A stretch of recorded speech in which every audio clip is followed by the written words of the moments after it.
చెలియా part 5. షాక్లో ఉన్న క్రిష్ ఏమైంది? కారులో ఉన్న వాటర్ బాటిల్ తీసుకొని ఫేస్ పైన చల్లుకుంటాడు. క్రిష్, ఏంటి నువ్వు చేసేది? చిన్న, నా చెల్లి ప్రియా. వద్దు చిన్న అని క్రిష్ అంటాడు. అంటే ఏంటి? ప్రియా, నా మనసు ఒప్పుకోవడం లేదు. నువ్వు చెప్పేది నేను నమ్మలేకపోతున్నా అని క్రిష్ అంటాడు. నువ్వు నమ్మినా నమ్మకపోయినా ఇదే నిజం. అయినా వద్దు, నీకు మంచి అమ్మాయిని నేను చూసి పెళ్ళి చేస్తాను చిన్న. మంచి అమ్మాయి చూసి చేస్తావా లేదా నాకు నచ్చిన అమ్మాయితో చేస్తావా? చిన్న ప్లీజ్, ఇది వర్కౌట్ కాదు అని క్రిష్ అంటాడు. వర్కౌట్ కాదని నువ్వెలా చెప్తావు క్రిష్ అని చిన్న అంటాడు. చూడు క్రిష్, నీకు 2 years నుంచి ఇది దాచాను. ఆఫ్టర్ నా బ్రేకప్ తర్వాత మీ చెల్లిని చూశాను. నాకు తెలియని ఫీలింగ్, అసలు అలాంటి ఫీలింగ్ కళ్యాణి దగ్గర నాకు కలగలేదు క్రిష్. నన్ను నేను కంట్రోల్ చేసుకోవడానికి చాలా ట్రై చేశా, బట్ అవ్వడం లేదు. అందుకే నీతో పాటు మీ చెల్లిని చూడడానికి హాస్టల్కి వచ్చాను. ప్రతిసారి నువ్వు వెళ్ళినప్పుడు ఒక్కసారి కూడా మిస్ అవ్వకుండా వచ్చాను క్రిష్. నా మనసులో జరిగే ఈ గందరగోళం ఏంటి అని నా మనసుకు నేను చెప్పుకోలేకపోయా. నీకు తెలియకుండా 15 daysకి ఒకసారి మీ చెల్లిని చూడడానికి వెళ్ళేవాడిని, కానీ తనకి కూడా ఏమాత్రం తెలియకుండా. ఫైనల్గా నీకు చెప్తున్నా క్రిష్, ప్లీజ్ మీ చెల్లిని నాకు ఇవ్వు.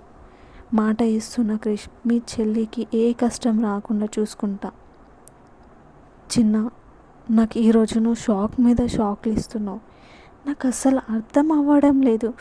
నువ్వు ప్రియాని లవ్ చేయడం ఏందో, పెళ్ళి చేసుకుంటా అని అనడం ఏందో నాకు అసలు ఏం అర్థం అవ్వడం లేదు క్రిష్ అని క్రిష్ అంటాడు. నాకు టైం కావాలి చిన్న. సడన్గా నువ్వు ఇలా చెప్పేసరికి ఐఎమ్ అవుట్ ఆఫ్ కంట్రోల్. సరే, ఎప్పుడు చెప్తావు క్రిష్? దానికి క్రిష్ సైలెంట్ ఉంటాడు. సరే, రేపు ఈవినింగ్ వరకు చెప్పు. దానికి ఇంకా షాక్ అవుతాడు క్రిష్. నిన్న నేను వెళ్ళి ఈవినింగ్ వరకు టైం ఇచ్చాను, ఇప్పుడు నాకు టైం ఇస్తున్నాడు అని మనసులో అనుకుంటాడు. మనసులో అనుకుంది చాలులే కానీ పద ఇంటికి వెళ్దాం అని స్టార్ట్ అవుతాడు. చిన్న, ఒకవేళ నేను దీనికి నో చెప్తే నువ్వు యాక్సెప్ట్ చేస్తావా అని క్రిష్ అంటాడు. నాకు నమ్మకం క్రిష్, నువ్వు ఎప్పుడు నాకు నో చెప్పవని. దానికి కూడా క్రిష్ సైలెంట్ ఉంటాడు. నేను ఇంత మంచి ఆఫర్ ఇచ్చాక ఎందుకు క్రిష్ ఇంత ఆలోచిస్తున్నావు? సరే, టైం తీసుకో. అంతలోనే ఇంటికి వచ్చేసారు. ఇంట్లోకి వచ్చేసరికి క్రిష్కి ఇంకో షాక్.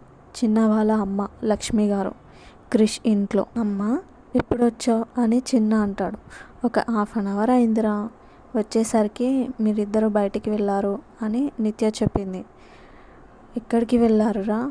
ఒక వర్క్ పైన వెళ్ళాంలే అమ్మ అని చిన్న అంటాడు. ఎలా ఉన్నారు ఆంటీ అని క్రిష్ అడుగుతాడు. బాగానే ఉన్నాను క్రిష్ అని లక్ష్మి గారు అంటారు. లక్ష్మి గారు చిన్న ఫేస్ చూస్తూ కళ్ళతోనే మాట్లాడుతుంది. చిన్న కూడా. అప్పుడే చిన్నకి ఫోన్ కాల్ వస్తుంది. బయటికి వెళ్తాడు. లక్ష్మి గారు ఎందుకు వచ్చారో, అసలు దీనికి క్రిష్ ఒప్పుకుంటాడా తెలియాలంటే నెక్స్ట్ పార్ట్ కోసం వెయిట్ చేయండి. Bye bye.